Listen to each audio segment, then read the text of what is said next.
right? So for the MY, the bending moments are 172 and 145. So that value I have entered over here, 172, 145. Right now the next step that we will work out is to work out the eccentricity value, right? So even if we don't have the eccentricity in the column, Staad will go for the minimum eccentricity calculation as well, and the actual eccentricity that we are getting, and based on the governing values it will design, right? So first of all we will work out the minimum eccentricity value, that is based on L by 500 plus D by 30, right? And this should be less than 20, right? So L by 500 plus D by 30 I have done based on the length, D is the depth. Okay, so L by 500 plus D by 30 I have specified for both the axes, and it is less than 20, right? Now next is you need to work out the minimum eccentricity moment due to minimum eccentricity, right? That is based on P into E.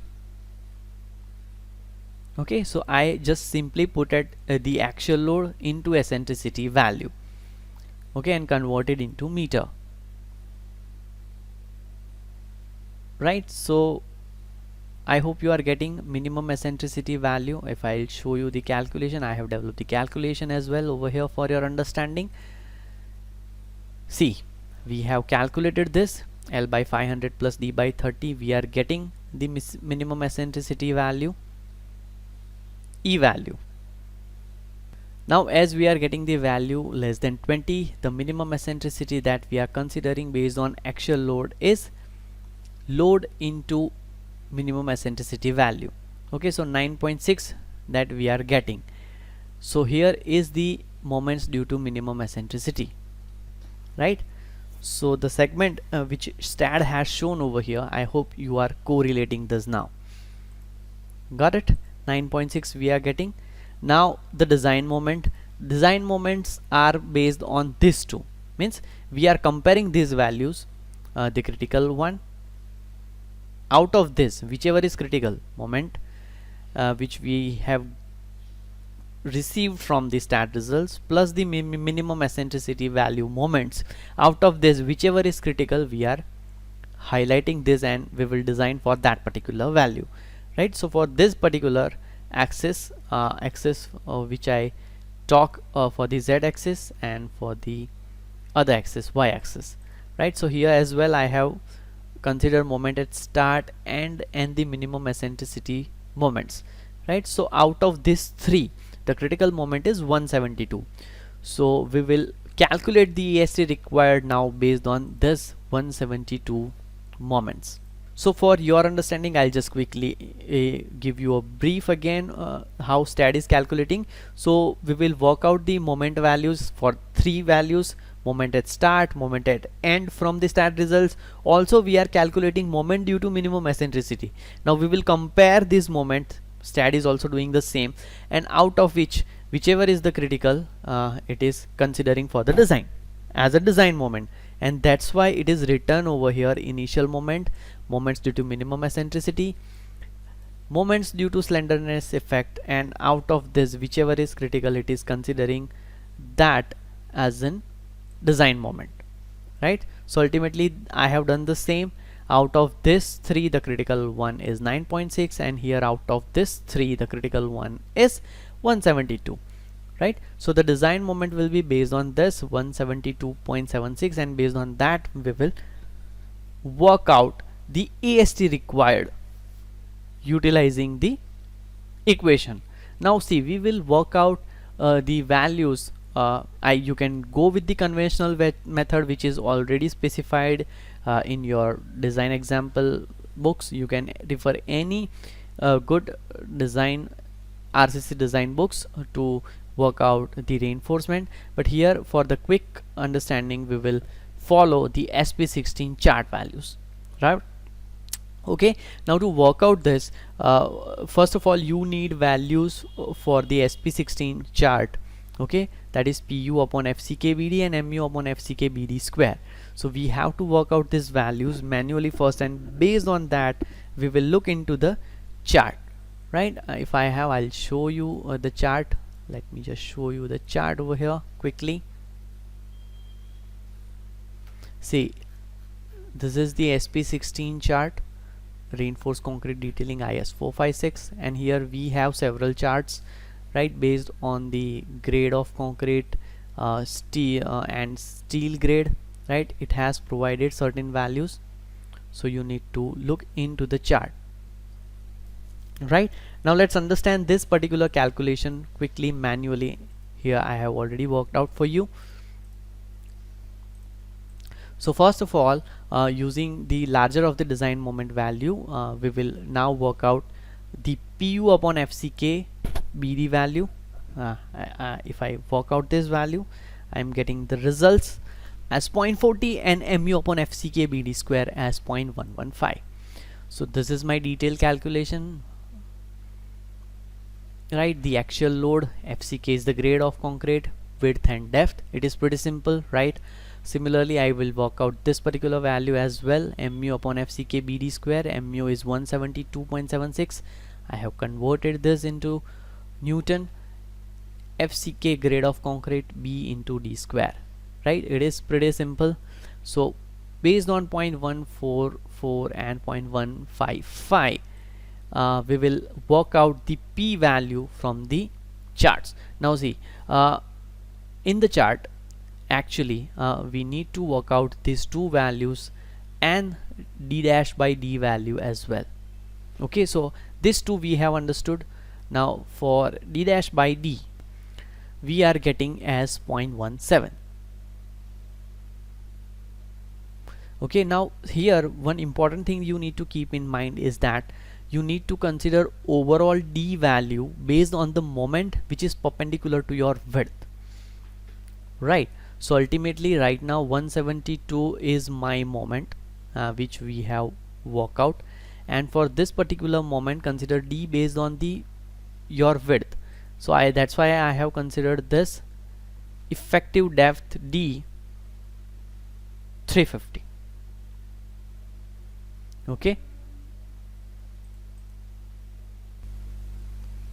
so see, PU upon FCK BD we are getting 0.14, MU upon FCK BD square we are getting 0.14.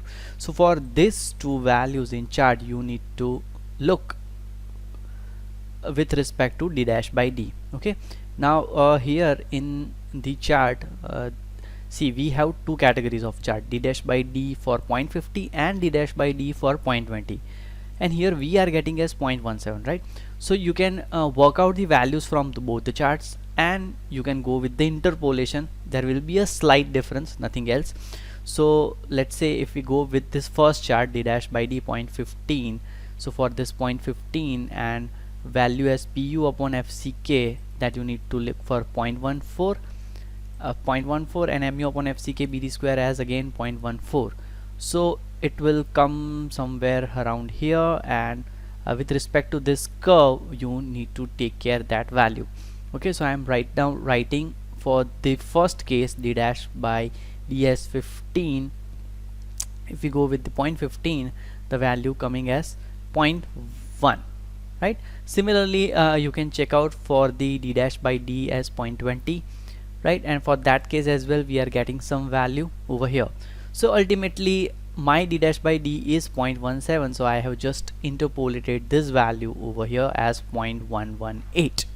Okay, you can directly take this value as well. There will be a slight difference only, nothing else. Okay, so I wrote the value as 0.118 from SP16, right? So based on this I'll get the respective reinforcement detailing based on the grade 25, right? So P I am getting, that is your percentage of steel, as 2.95, right? Now based on this 2.95 I can work out the area of steel required, correct, with respect to this equation. Now an important thing I want to highlight over here, the D square is by mistaken I have considered as 400 square. Ultimately it will be 25 into 400 into 350 square, so you will get 0.14 value over here. Okay, so don't get confused with that. I have made a mistake over here, you can correct it. So ultimately here the d square will be, ultimately b will be 400 and d square will be 350 square.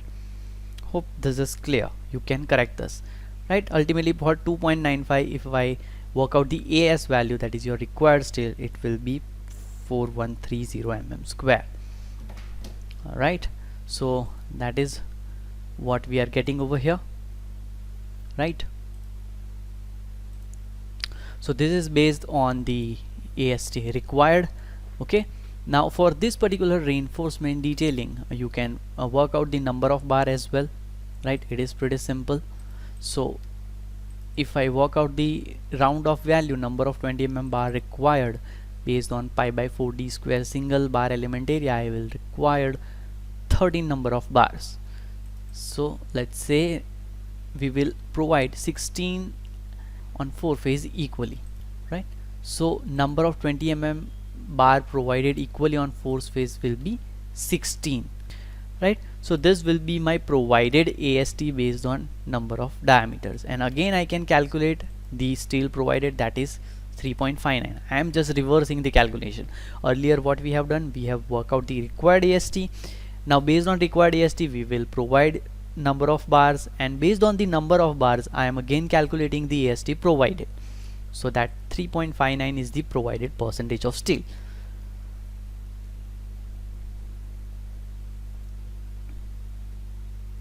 Right, now the next portion that will come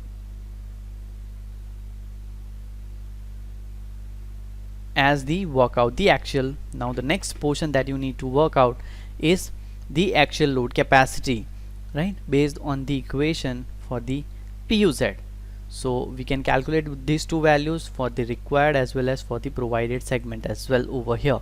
So AST required was 4130. Based on that I will calculate PUZ value based on this equation from the code.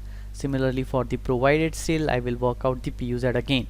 So we will have these two values based on required versus provided, right? So here I'll show you the calculation again.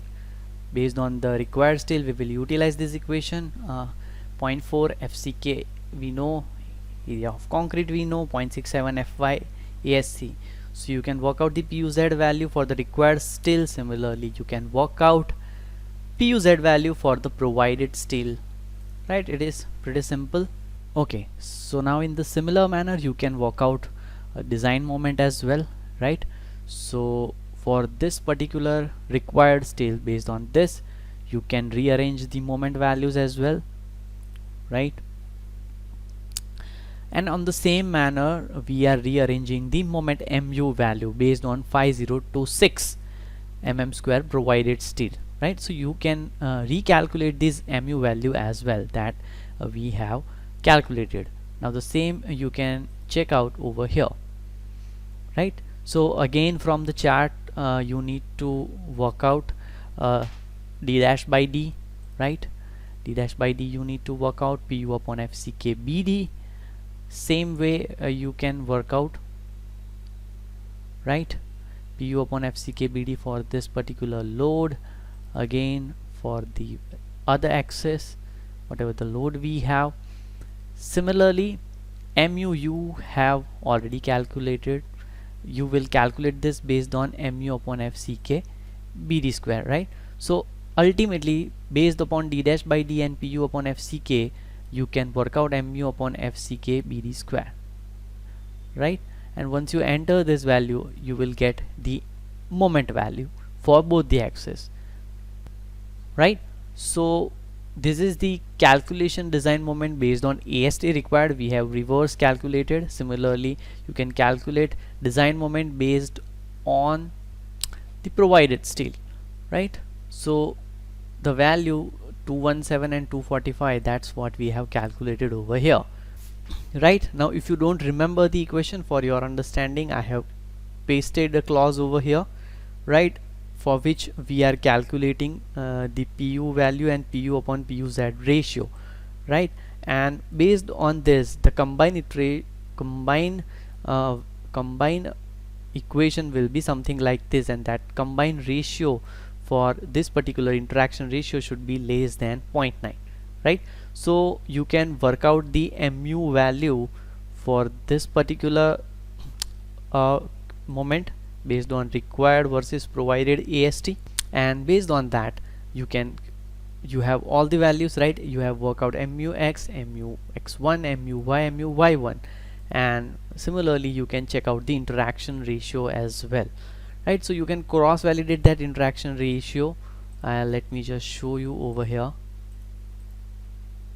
right? Pu upon pu z plus mu x upon mu x1 plus mu y upon mu y1. Put all the values and you will get the moment iteration check as well as 0.89, right? So the same can be checked out over here, right? So if we cross validate the results, right, interaction ratio that we are getting, that is 0.89, puz is 3082, moment about z is 245, and about y it is 203. that we have verified over here, right? 245, 203. Now hope you will be able to check this particular combined ratio manually based on this. Hope you enjoy this video. Now for the stirrups you can check the criteria in the code, right? Based on the codal provision, here is the stirrups criteria that you need to follow. On out of this, least one is considered in the design. So I hope this video will be helpful to you. Drop any comments if you have in the calculation portion. Okay, you can similarly calculate for your Staad file as well, right? I will drop the Excel sheet in the description box. Now see, to run and to maintain the channel we have to put some additional costs in the editing and further processing, right? So few of the documents from now onwards I'll upload on the website download section, right? You can download developed Excel sheets from there. The cost will be very less. Okay, so I hope you all enjoyed the session and you will keep supporting us. Remember, don't just learn software, learn concepts. Thank you so much.